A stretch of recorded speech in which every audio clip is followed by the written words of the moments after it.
Hey YouTube, Bearded Bristol here, hanging out for a little weekend philosophy. Hanging out on my patio today, no coat, it's beautiful out, but you can see I kind of got my Charlie Brown Christmas thing going on here. I made this originally as a coat rack, it hang inside, but as I ran out of space for it, it's now an outdoor decoration, but it's still pretty cool. But I hope everybody had a happy Thanksgiving out there. It was, I had a really good one. It was very enjoyable. If you haven't had a chance, check out my video, my little tour of my hometown. Had a chance to get together with a lot of family yesterday, which was good. We don't do that often enough these days. But today is everybody's favorite Super Bowl of shopping, Black Friday. And as a former newspaper photographer, I have had to venture out into Black Friday more than a few times to document the utter stupidity going on around us. And people waiting in line, pushing, shoving, knocking over displays. I've seen it all. One of my favorites was, I think it was the second year I did this, had to go to the local hardware store, and there were, you know, it's a box chain, I won't say who it is, but there were about 300 people waiting outside.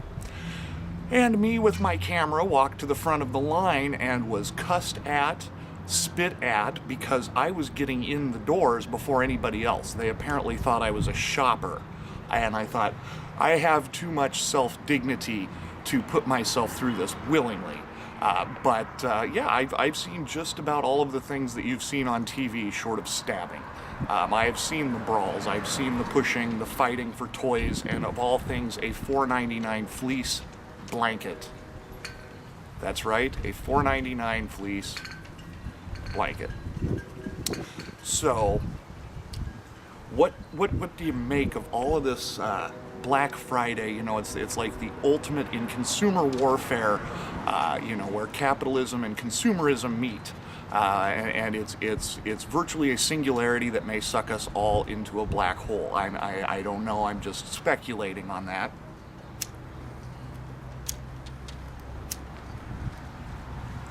But I will also say that I did go out this morning. I know, I'm a terrible person.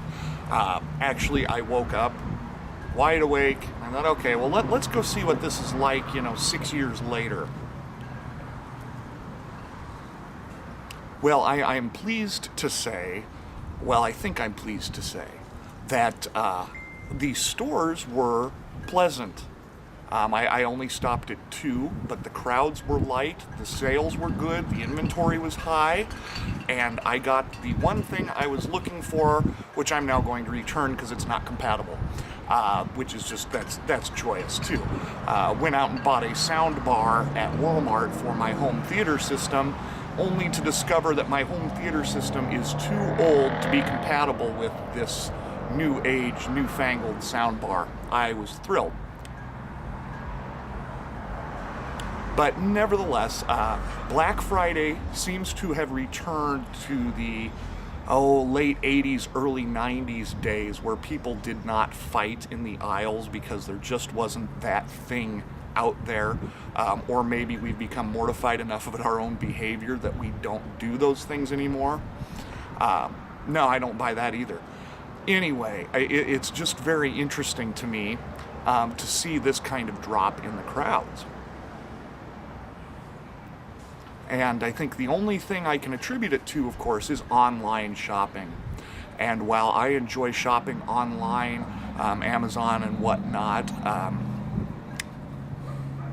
these box store retailers are in real trouble. And there's a comic irony in here, you know, it's the old Darwin survival of the fittest. But what we're headed toward, I feel, is a place where, you know, the big box stores consumed all of the... I knew that was coming.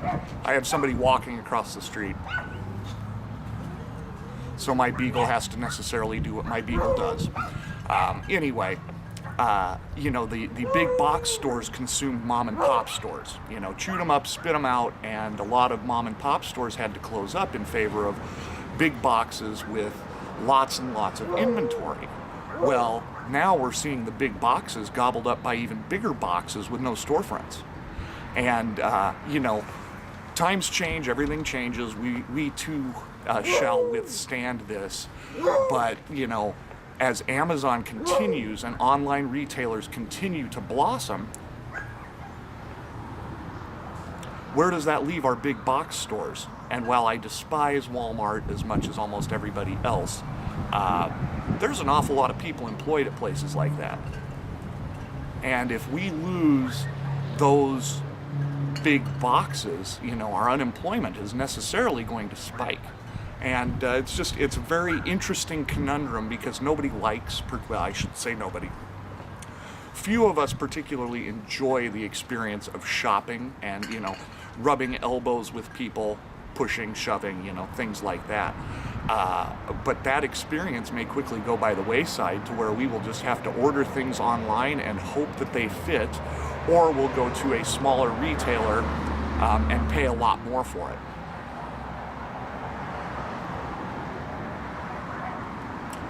I don't have a particularly good answer for this. I just think it's interesting to consider the fact that the days of the Walmarts and the Targets and the Kohl's are slowly passing us by in favor of the internet and the invisible shopping experience.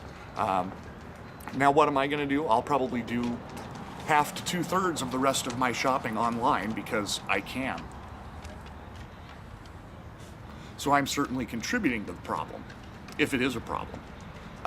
But like I say, it's just some interesting food for thought that what we give up for convenience, which is ultimately how the Walmarts of the world began to blossom to begin with, is because we could go one place to get everything instead of 6. Well, guess what? Now there's something bigger, better, and almost as fast. And it comes in the form of Amazon, and it's cheaper, and we don't have to people near as hard.